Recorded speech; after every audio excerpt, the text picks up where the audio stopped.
Welcome dear student in the second module of the political science, that is post-World War political developments. Children, before we begin the lesson, let us look at the learning objectives of the given chapter. In this module, we are going to study Cold War, effects of the Cold War, non-alignment movement, evaluation of non-aligned movement, end of the Cold War, post-Cold War world, and globalization. So children, let's start the chapter. Cold War. America, that is USA, and Soviet Union, that is Russia, who were in the Allied power in the Second World War, became competitors as soon as the war got over. The cooperation between them gave way to the rivalry. This rivalry occupied a period from 14 to 45 years in the international politics. There was no open war between these two countries, but there was such a tension in their relations that it seems that a war would erupt any time. The concept of the Cold War is used to describe the condition where there is no actual war, but there are such tensions in the circumstances that they may be responsible to cause war. During this period, America was already a superpower, but the Soviet Union also tried to become a superpower by making nuclear weapons and by increasing its military might. The struggle for power, arms race, differences in ideologies, attitude of checkmating each other by strategies and counter strategies gave rise to the Cold War. Children, let's discuss the given activity, that is, what is your opinion? First one, is there any correlation between the advance in technologies and the world peace? So the answer is yes, there is a correlation between the advance in technologies and the world peace. Technological advancement happened in the developed and also in few of the developing countries of the world. The underdeveloped countries lack such developments. This technological backwardness among the underdeveloped countries creates an inequality between them and the technological advanced countries. Hence, the advanced countries should help the underdeveloped countries with the technologies required to fulfill at least their basic needs. This might prove extremely helpful with respect to their development. This will promote the atmosphere of international peace and mutual cooperation. Also, it is important to use technology for maintaining the world peace. For example, harnessing the power of nuclear energy for generating electricity and other peaceful activities rather than creating nuclear bombs or weapons for it. Question 2. How can technology be used for human welfare? Technology can be used for human welfare in order to provide for basic needs of human life, that is, food, clothing, shelter, and education. Technology can be employed to reduce the cost of production of clothes, thereby making them available to everyone. Technology can be facilitate building houses and shelters as per the environmental conditions of the particular regions. As education is also the basic needs, technology can be used to increase the reach of knowledge and education. Satellite communication can be used to facilitate distant learning. Effects of the Cold War. Creations of military organizations. During the Cold War, both the superpowers created military organizations. The respective superpowers took up the responsibility of the security of the countries joining the military organization led by them. NATO, that is North Atlantic Treaty Organization, was a military organization under the dominance of America, whereas Warsaw Pact was a military organization under the command of the Soviet Union. Children, let's discuss the second effect of the Cold War, that is bipolarization of the world. The division of the world during the Cold War into two opposite groups is referred as the bipolarization. Bipolarization occurred as the Second World War ended and a Cold War commenced between America and the Soviet Union for the status of being superpower. In order to achieve world supremacy, both America and the Soviet Union needed the support of other countries. To gain this support, they created military organizations like NATO and Warsaw Pact. This organization offers economic and military support to the nations joining them. Hence, most countries of the world join either the two superpowers blocs. The America and the Soviet Union represented two opposite sets of ideologies and both wanted to create a global dominance of their respective ideologies. America wanted to spread capitalism while the Soviet Union wanted to spread socialism. Thus, there was an ideological division of the world between the two superpower blocs. The Western European countries joined America while the Eastern European countries joined Soviet Union.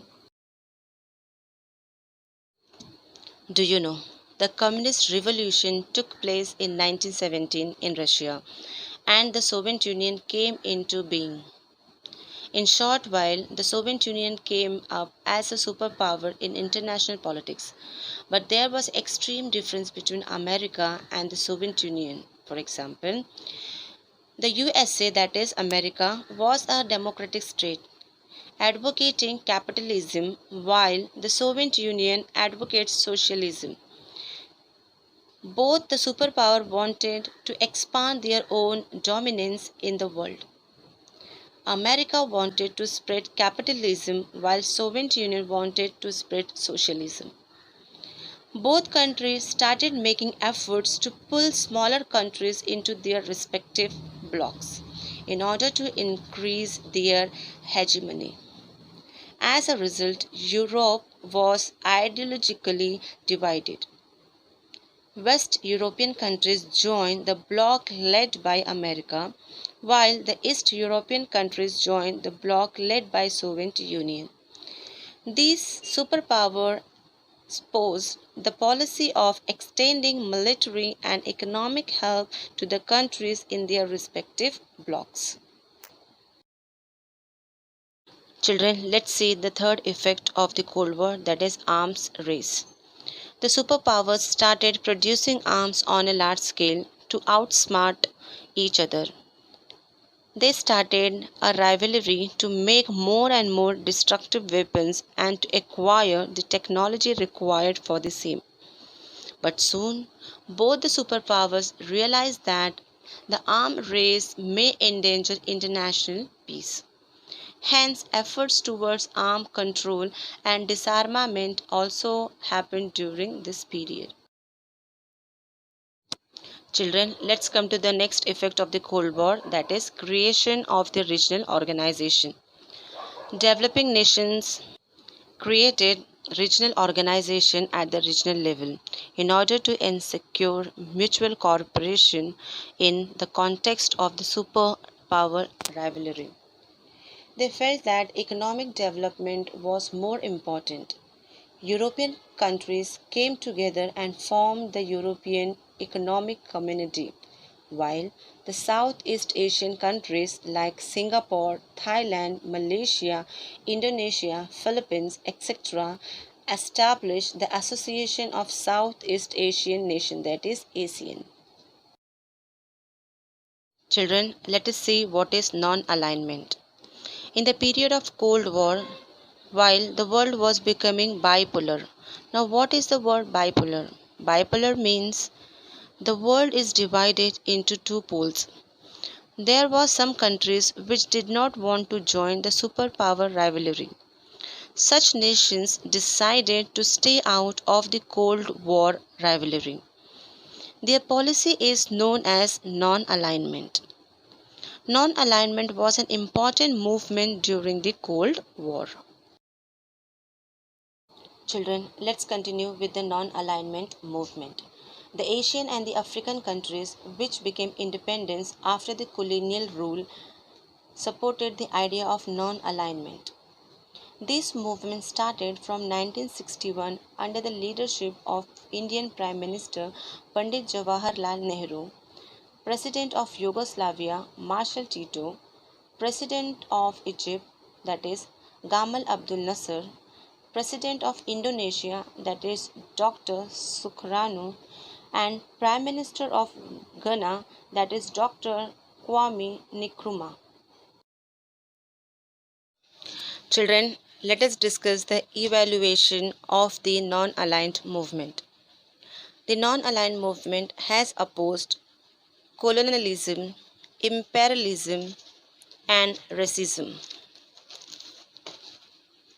It has encouraged the resolution of international dispute by peaceful means. India led this movement under the guidance of Pandit Jawaharlal Nehru. India continued to actively support the movement afterwards as well. Even after the end of the Cold War, the importance of the movement has not reduced. The non-aligned movement is based on eternal principles of humanism, global peace, and equality. It has inspired the less developed country to come together. It has encouraged the resolution of internal dispute by peaceful means.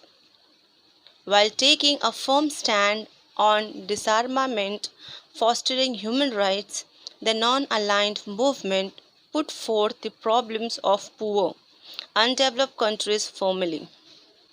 This movement made a demand of a new international economic order, that is NEO. Summarizing briefly, the significance of non-aligned movement has not reduced even if the Cold War is over. It has inspired the less developed countries to come together. It brought several new streams of economic and social changes into international politics. It gave these countries the confidence to assert themselves with self respect in international politics. End of the Cold War. The Cold War that had dominated the international politics since 1945 came to an end.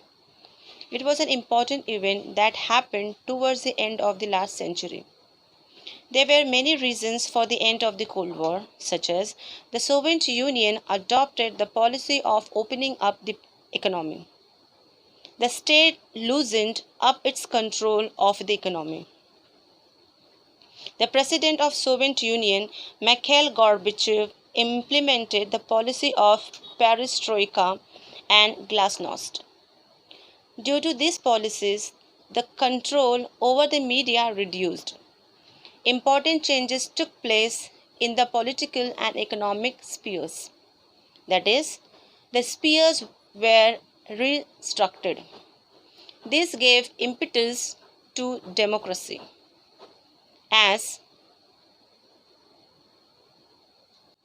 the East European country under the influence of Soviet Union adopted the capitalist and democratic paths. The Soviet Union disintegrated and several new nations were created out of this. Russia was the biggest country in the Soviet Union. Children, let us discuss the given activity. The name of the activity is Suggest a Word. When there is only one superpower and several countries are dependent upon it, such an international system is called a unipolar system. The division of the nation between two superpowers is called bipolarization. So the question is, when many countries emerge as superpowers in the international system, what can that system be called? So the answer of the question is, when many countries emerge as superpowers in the international system, it is called as multipolar system. Children, you can also find some other name for the given question. Children, let us discuss the post-Cold War world. The Cold War came to an end after the disintegration of the Soviet Union, which till then had been a superpower. As a result, many changes took place in world politics. For example, America remained the only superpower in the world politics.